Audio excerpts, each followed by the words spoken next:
This episode of Naruto was very interesting because we learned more about Indra and Ashura, who are the Sage of Six Paths sons.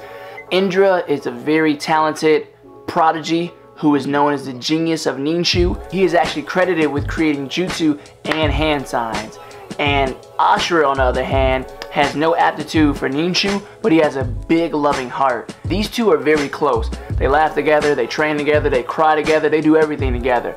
But Black Zetsu is creeping up in the shadows and brainwashing and manipulating Indra little by little. And he tells him about his Sharingan power, his dormant power that he has lying inside of him.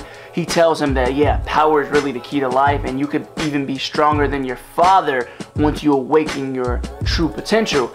And it gets Indra thinking more and more, and we see Black Zetsu moving into his plot of trying to awaken Kaguya again. And Ashura, on the other hand, treats people with respect.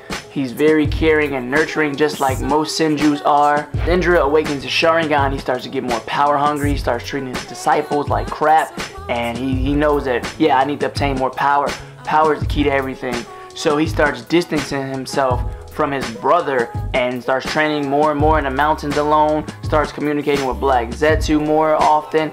But a few things I want to comment on in this episode. First is, Indra is credited with coming up with jutsu and hand signs, which is cool, and that's very great for somebody like him, a very young prodigy.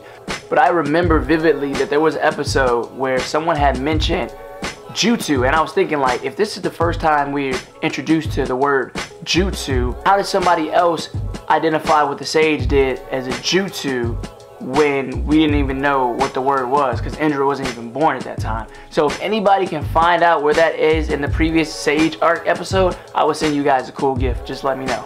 Second of all, how did Hagoromo not know about Black Zetsu, or even think to question that? Like, why are you not involved with your son's life? It seemed like they kind of raised themselves, and it seems like he's more of a laid-back father. I mean, you see Ashura is clearly failing at things. Maybe you should spend some time training with him instead of letting them train each other. Or, I don't know, I think he needed more involvement in his son's life. And he even regrets that to this day and says it's his fault for letting that rivalry continue. But if you see your son constantly changing and growing to this power-hungry man, maybe you should step in and show him what real power is. And, I don't know, crush his dreams. Do something to intervene, and don't just let your child go down this path. Third, this is the inception of their long rivalry between the Uchiha and the Senju clan. We see it here right now. The Uchihas are always uber talented. The Senjus are always going to be loving and caring. This is what sparks this long rivalry between them. And I'm just thinking, like, man, if Black Zetsu wasn't around, or if Indra didn't let that power get to his head, then man, the Hashirama and Madara stuff would have never happened. The Uchiha clan will still be here. They wouldn't be ostracized by Tobirama. There's so much stuff that could have been prevented had this duel or this classic rivalry not existed in the first place. So I'm just thinking of all the possibilities that the Senju and the Uchiha could have accomplished had they just learned to coexist and truly accept one another.